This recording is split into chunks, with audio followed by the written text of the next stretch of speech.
Welcome to sky novels. कैसे हैं आप सब? उम्मीद करते हैं खैरियत से होंगे। आज हम आपके लिए लेकर आए हैं दिल ए नादा की अगली किस्त। आगे बढ़ने से पहले चैनल को कर लीजिए सब्सक्राइब और बेल आइकॉन भी कर लीजिए प्रेस। चलिए चलते हैं किस्त की जानिब। जिहान सो चुका था। शायद पेन किलर्स का असर था, जबकि वो चित आंखों समेत छत को तके जा रही थी। नींद उसकी गुलाबी नम आंखों से काफी दूर थी। आज का पूरा मंजर फिल्म की तरह उसकी आंखों के आगे चल रहा था। क्या होता जो आज जिहान को कुछ हो जाता तो? क्या जवाब देती वो ताया अब्बा और ताई अम्मी को? जिहान उनकी इकलौती औलाद है। अगर ईशाल की मनहूसियत जिहान को खा जाती तो? और इस तो से आगे की सोच से वो लर्ज कर रह जाती, और वो लाख शुक्र करती कि ऐसा कुछ नहीं हुआ। और साथ ही उसे याद आता कि इसकी कीमत उसने क्या लगाई थी, अपने मनहूस वजूद को जिहान की जिंदगी से दूर करना। पर क्या वो ये कर पाएगी? क्या वो जिहान को छोड़ पाएगी? नहीं, वो जिहान को नहीं छोड़ पाएगी। उसे जिहान की आदत हो गई थी, वो उसे नहीं छोड़ पाएगी। क्या सिर्फ आदत? ईशाल के अंदर से कोई पूछ रहा था। ईशाल ठिठकी, फिर संभल कर जवाब सोचा। हाँ। ईशाल ने अंदर की आवाज से ज्यादा खुद को यकीन दिलाया। अंदर की आवाज एक बेहतर वक्त के लिए अपनी राय महफूज करके खामोश हो गई थी।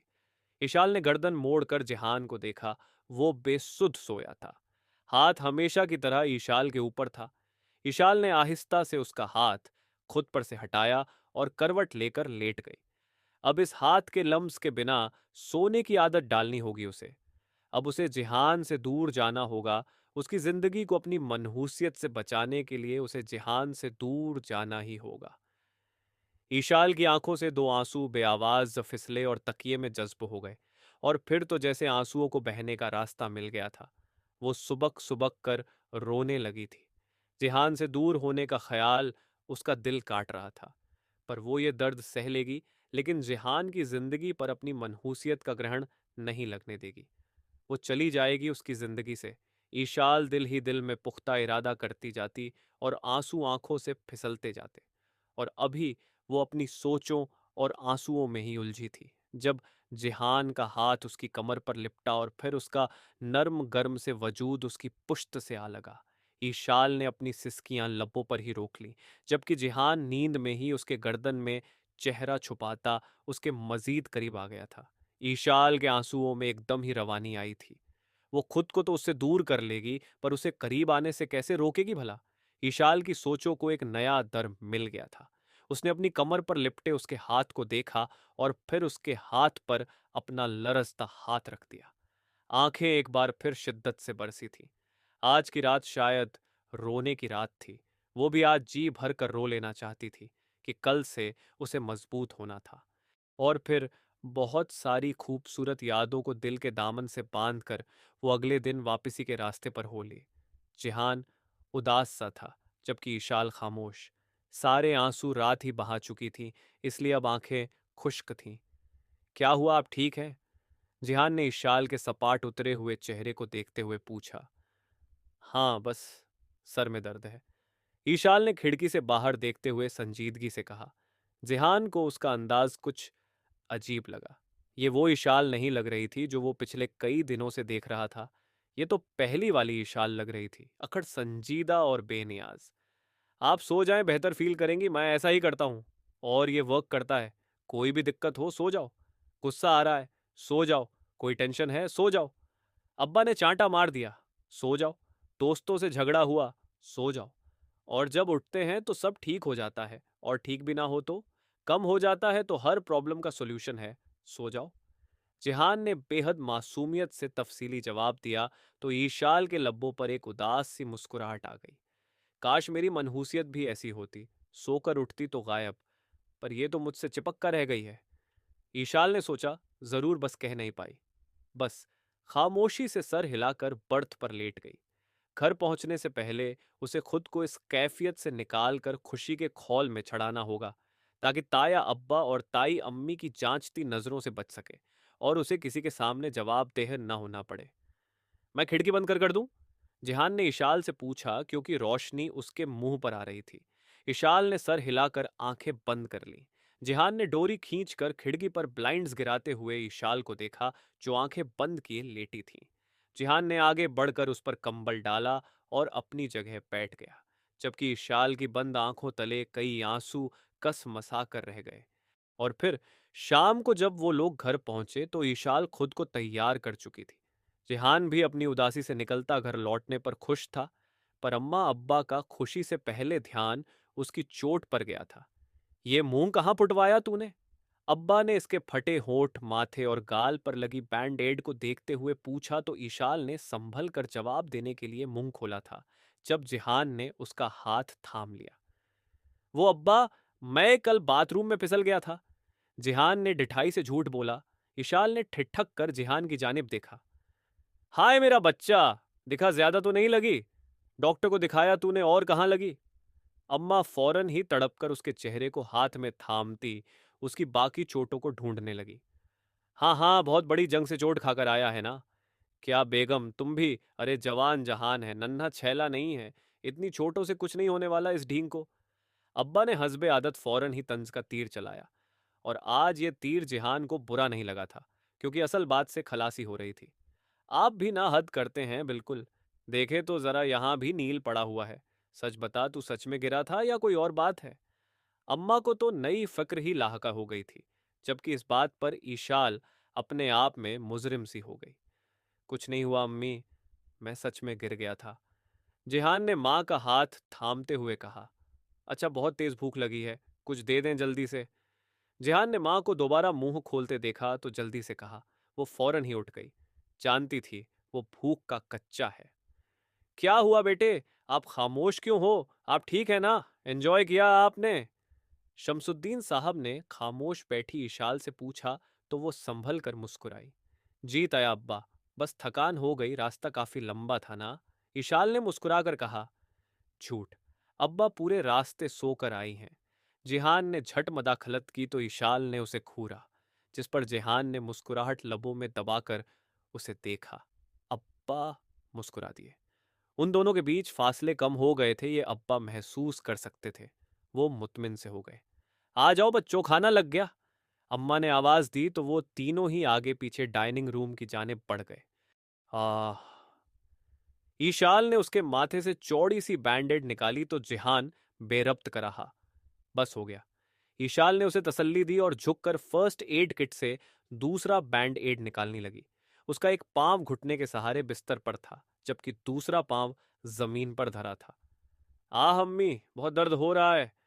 जिहान मसनूई कराहे निकालते हुए दर्दनाक लहजे में बोला तो ईशाल के हाथ कुछ कंपकपा से गए। जिहान, हौलाओ मत मुझे। ईशाल ने अपने हाथों की लर्जिश पर काबू पाते हुए कुछ गुस्से से कहा तो जिहान शरारत से मुस्कुरा दिया। ओफ अम्मी, अम्मी री। जिहान शरारत से मजीद कराहा। शटअप जिहान। इशाल ने उसका चेहरा ऊपर करते हुए उसे झिड़का तो वो भी मुस्कुराकर खामोश हो गया। इशाल ने एक तेज नजर उस पर डाली और उसके बाल पेशानी से हटाने लगी ताकि सही से बैंड एड लगा सके। जिहान को उसका गुस्से वाला चेहरा बहुत अच्छा लगा। वो मुस्कुराकर उसे देखने लगा, जो अब उसकी पेशानी के जख्म पर एहतियात से बैंड एड लगा रही थी। जिहान ने उसकी कमर में हाथ डालकर उसे अपने करीब किया तो ईशाल ने हड़बड़ाकर उसे देखा, जो उसे ही चमकती आंखों से देख रहा था। जिहान, ये क्या बदतमीजी है, छोड़ो। ईशाल ने उसके शाने से हाथ हटाते हुए कहा, जो खुद ही उसके शानों को थाम गए थे। मैंने तो कोई बदतमीजी की नहीं अब तक। जिहान शरारत से मुस्कुराकर बोला तो ईशाल को अजीब सी घबराहट होने लगी।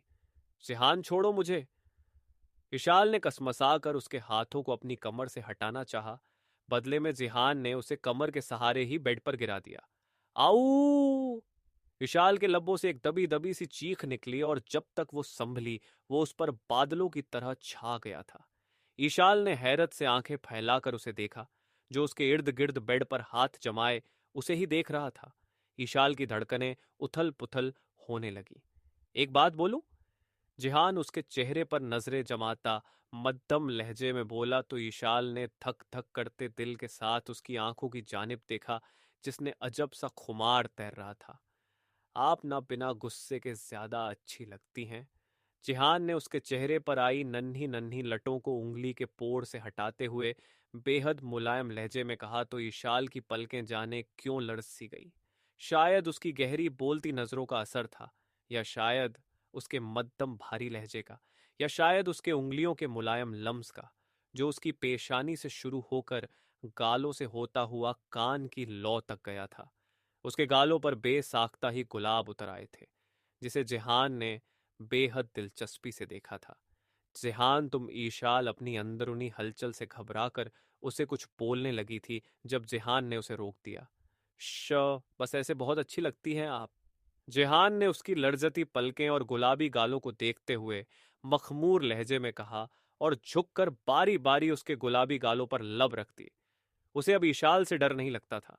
उसका सारा डर उस रात निकल गया था, जबकि ईशाल उसके लम्स पर पलके झुकाती खुद में सिमट सी गई। जिहान ने उसकी झुकती लरजती पलकों को देखा तो दिलकशी से मुस्कुरा दिया। उसे यह सिचुएशन बहुत मजा दे रही थी।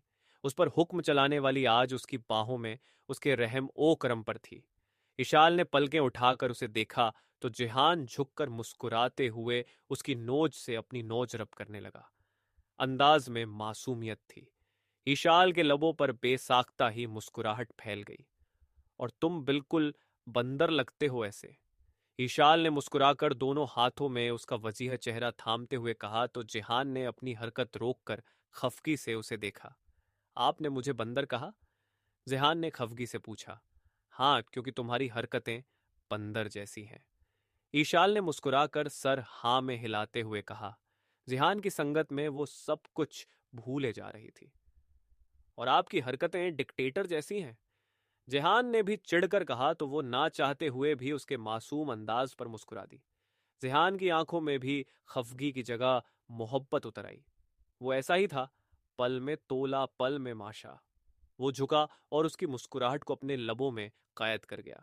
ईशाल एक पल को ठिठकी, फिर खामोशी से पलकें बंद करती उसमें गुम हो गई, जो उसमें पहले ही खो चुका था। ईशाल के हाथ गैर इरादी तौर पर ही उसकी गर्दन पर फिसलने लगे थे और फिर एक जगह आकर उसके हाथ एकदम ही ठहर गए। उसके हाथों के नीचे वो बैंडेड आ गई थी जो जिहान की गर्दन पर लगी थी, और इस नन्ही सी बैंडेड ने ईशाल को बहुत कुछ याद करने पर मजबूर कर दिया था। उसका जहन जो जिहान की कुर्बत में सब भूल बैठा था, एकदम उसे सब कुछ याद आ गया। ईशाल का दिल किसी ने मुट्ठी में लेकर भींच दिया था। उसकी आंखों में आंसुओं की झीलें उतरने लगीं, जबकि जिहान उसकी हालत से बेखबर उसमें मजीद गुम हो रहा था। और जब जिहान सैराब होकर हटा तो उसकी आंखों में जुगनुओं की सी चमक थी, जबकि ईशाल बंद पलकों तले आंसू छुपाने में हलकान होने लगी थी। और अभी वो यही सोच रही थी कि वो किस तरह जिहान से अपने आंसू छुपाए, जब दरवाजे पर दस्तक हुई थी। जिहान ने चौंक कर दरवाजे की जानिब देख ईशाल ने भी फौरन उसे पीछे धकेलते हुए अपने आंसू छुपाए थे, जो अब पलकों की बाढ़ तोड़कर गालों पर आ गए थे। सिचुएशन ऐसी थी कि जिहान ने भी हड़बड़ाहट में ध्यान न दिया और आया कहता दरवाजे की जानिब बढ़ गया, जहां ताई अम्मी हाथ में हल्दी वाला दूध लिए खड़ी थी। अगले कुछ दिनों में अम्मा अब्बा ने साफ महसूस किया था कि इशाल और जिहान का रिश्ता सुधर चुका है, और इस बात ने उन्हें बहुत खुशी और तमानियत का एहसास बख्शा था। जिहान की आंखों में एक चमक आन ठहरी थी, जो खुशी और मुतमिन होने की निशानी थी, और अम्मा को पहली बार इस रिश्ते पर दिल से खुशी हुई थी। उन्हें जिहान और उसकी खुशी बहुत अजीज थी। अब्बा भी मुतमिन हो गए थे, जबकि इशाल के अंदर दिन ब दिन बेचैनियां बढ़ती जा रही थीं। इशाल ने सोचा था वो उसकी जिंदगी से खामोशी से निकल जाएगी, मुश्किल होगा पर वो संभाल लेगी। मगर ये मुश्किल से मुश्किल तर होता जा रहा था। वो जितना उससे दूर जाने की कोशिश करती वो उसके उतना करीब आता जा रहा था, और मसला ये था कि वो उसे खुद से दूर नहीं कर पाती थी, बल्कि उसकी कुर्बत में खुद भी बहकने लगती थी। उसका लम्स, उसकी कुर्बत ईशाल को कमजोर और बेबस करने लगी थी, और जब उसे अपनी मनहूसियत का एहसास होता तो फौरन या तो उसे रोक देती या खुद दूर हो जाती। और जिहान इतने में भी खुश रहता कि जज्बे अभी इतने मुंहजोर और बेलगाम न हुए थे। और ईशाल को समझ नहीं आ रहा था कि अगर कभी जिहान आगे बढ़ने लगा तो वो उसे किस तरह रोकेगी। नहीं, वो उसे नहीं रोक सकेगी। और इससे पहले कि जिहान मजीद आगे बढ़कर उससे अपना हक तलब करे, उसे जिहान से दूर जाना होगा, उसकी जिंदगी से निकलना होगा। नहीं तो कुछ बड़ा नुकसान हो जाएगा, और ये नुकसान वो संभाल नहीं पाएगी। उसे जल्द ही कुछ करना होगा, लेकिन क्या? जारी है। मिलते हैं नेक्स्ट एपिसोड में, तब तक अपना ख्याल रखिए, ध्यान रखिए, टाटा बाय बाय, और चैनल ज़रूर सब्सक्राइब कर लें।